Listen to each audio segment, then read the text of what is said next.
Here are 3 exercises that I recommend if you struggle getting into the squat or if in general you just need a good squat warm-up.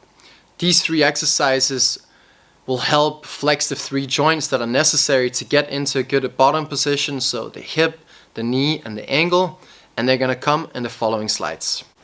The first exercise we're going to do is a hip flexor lift off sitting on a bench. So when we go down into a squat, our hips need to go into a flex position.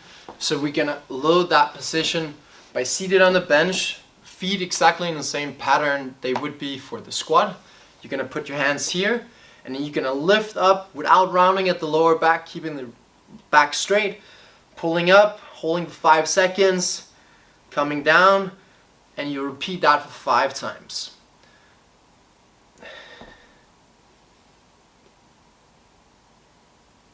The second exercise focuses on flexing the knee joint, and that's essentially the hamstrings roll.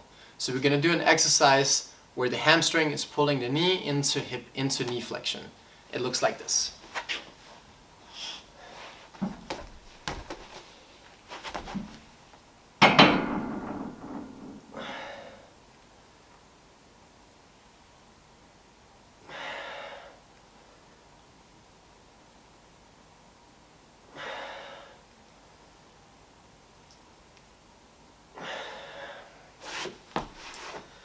So when we go down into squat, the knee bends and essentially it's the hamstring pulling ourselves down into that position, and that's going to help getting that knee joint nice and warm.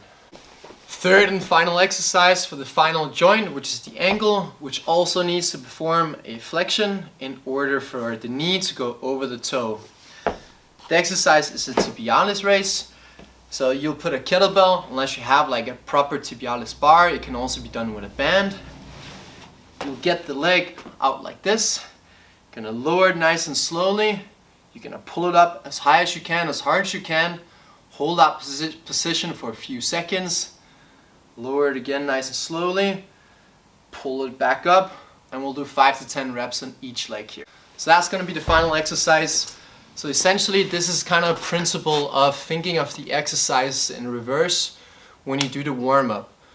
So we want to think about pulling our hip into hip flexion. We want to think about pulling the knee into knee flexion. We want to think about pulling the ankle into dorsiflexion. I have found that that helps my squat massively, and it's a principle I've learned from my strength coach, and it's been super valuable. I hope it can help you too for next time you squat.